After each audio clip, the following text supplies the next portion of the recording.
안녕하세요. 백사 목사입니다. 오늘은 2월 21일 화요일 아침입니다. 오늘도 신실한 마음으로 하나님의 말씀과 함께 하루를 출발하는 여러분 모두에게 좋으신 하나님의 복되시는 종이 함께 하시기를 바랍니다. 오늘 주신 하나님의 말씀은 마태복음 12장 38절부터 50절까지 말씀인데요. 오늘 본문에서는 당시 종교 지도자들이었던 서기관 그리고 바리새인 중에 일부 사람들이 예수님께 찾아와서 자신의 믿음이 좀 더 굳건하게 되고자 예수님에 관한 믿음이 조금은 있지만 좀 더 확실한 믿음을 얻고자 예수님에게 한 가지 요청을 합니다. 그러나 예수님이 이 요청을 들으시고 그 요청을 그렇게 좋은 요청으로 생각하지 않으셨죠. 그 내용이 무엇일까요? 오늘 38절 말씀을 읽어보겠습니다. 그때 서기관과 바리새인 중 몇 사람이 말하되 선생님이여 우리에게 표적 보여주시기를 원하나이다. 이 말은 무슨 말입니까? 서기관과 바리새인들이 예수님을 볼 때 예수님이 행하시는 놀라운 일들과 그가 전하시는 말씀을 볼 때 이분이 특별한 분이고 메시아인 것 같지만 그러나 여전히 마음속에 의심이 있었던 것입니다. 그래서 자신의 마음에 있었던 불신앙을 제거하고 믿음의 확실성 가운데 거하고자 예수님이 메시아이심에 관한 뭔가 표적, 기적, 어떤 징표를 보여달라고 요구했던 것입니다. 이 요구는 잘못된 것이 아닙니다. 무언가 신앙이 있긴 있지만 좀 더 확실하게 되기 위해서 예수님에게 징표를 요구했던 거죠. 우리도 신앙생활 하다 보면 어떤 때는 믿음이 좀 많이 있는 것 같다가도 어떤 때는 의심이 우리 마음속에서 땅거미처럼 일어나 믿음이 줄어들고 의심만이 생길 때가 있지 않습니까? 그럴 때 우리의 믿음을 좀 더 확실하게 하기 위해서 하나님 앞에 이러저런 기적을 구한다거나 이러저런 표적을 구할 때도 있지 않습니까? 지금 이 서기관과 바리새인들은 자기 안에 있는 믿음을 좀 더 확실하게 하기 위하여 이런 방법을 택했던 것입니다. 그런데 그런 그들의 요구에 대해서 주님께서 하신 답변이 39절의 말씀이죠. 예수께서 대답하여 이르시되 악하고 음란한 세대가 표적을 구하나 선지자 요나의 표적밖에는 보일 표적이 없느니라. 요나가 밤낮 사흘 동안 큰 물고기 뱃속에 있었던 것 같이 인자도 밤낮 사흘 동안 땅속에 있으리라. 주님께서 많은 기적을 보여주셨지만 자신이 메시아 그리스도이심에 관한 표적이 무엇입니까? 라고 물을 때 주님께서 대답하신 것은 바로 내가 너희에게 보여줄 표적은 요나의 표적밖에 없다. 요나가 물고기 뱃속에서 3일 있다가 살아난 것처럼 나는 땅속에서 사흘 있다가 살아날 것이다. 예수님의 십자가의 죽으심과 부활에 관한 이야기를 하시고 계신 것입니다.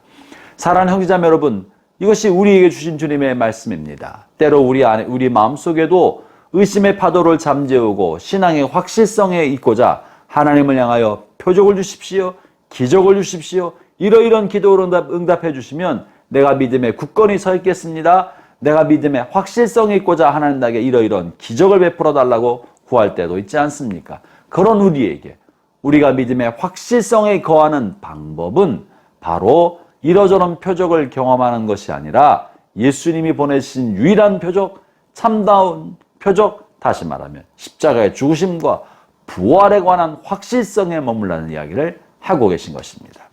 형제자매 여러분, 주님께서 땅에 계실 때 많은 기적을 행하셨습니다. 아울러 오늘날 우리에게도 기도 응답을 통하여 많은 이적을 행하실 수 있으십니다. 또 하시곤 하십니다. 그러나 우리의 신앙이 내가 경험한 기적을 근거로 해서는 온전한 믿음에 이를 수 없다는 이야기를 하신 것입니다. 우리가 기억해야 할, 또 우리가 정말 믿고 알아야 될 예수님의 구세주 되심에 대한 표적은 예수님의 부활이신 것입니다. 예수님의 죽으심은 우리의 죄를 대신하는 죽으심이요, 예수님의 부활하시면 우리가 그리스도 안에 있을 때 우리도 다시 부활할 것에 관한 확실성을 보여주는 것이고 그것이 믿음의 근거이고 우리의 믿음의 뿌리입니다.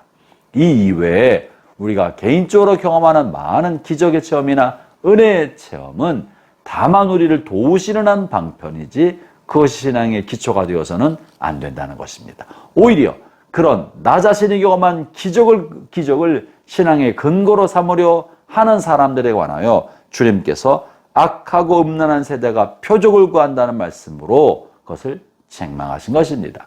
반면에 이어지는 말씀 41절부터 42절 사이에서 주님께서는 칭찬받았던 사람들 이야기를 하면서 니느웨 사람들과 남방 여왕에 관한 이야기를 합니다.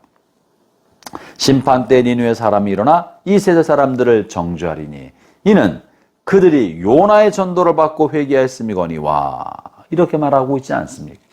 니느웨 사람들이 회개했던 것은 요나가 보여준 굉장한 기적 때문이 아니었습니다.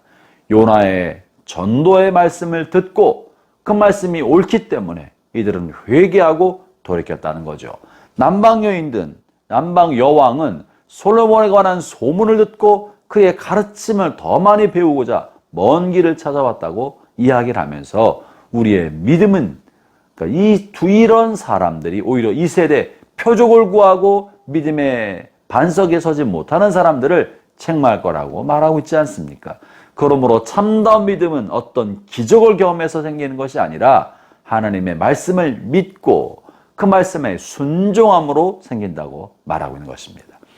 형제자매 여러분, 오늘 하루 살아가는 동안에도 우리가 하나님의 살아계심과 예수님의 은혜에 관한 어떤 체험 때문만이 아니라 이미 우리에게 주신 생명의 말씀을 근거로 그 말씀을 순종하고 그 말씀을 따라 실천하면서 우리의 믿음의 삶을 살아가야 할 것입니다. 주님이 원하시는 믿음은 내가 무언가를 경험해서 생기는 믿음이 아니라 말씀을 신뢰하고 신뢰한 말씀에 대한 순종으로 나타나는 삶, 주님이 원하시는 것은 그것이고 그것이 우리의 믿음의 기초가 된다는 것입니다. 형제자매, 오늘 하루 살아가는 동안에 이 시대 사람들 같지 않게 말씀을 따라 순종하고 말씀과 함께하는 삶이 되기를 축원합니다. 기도하겠습니다.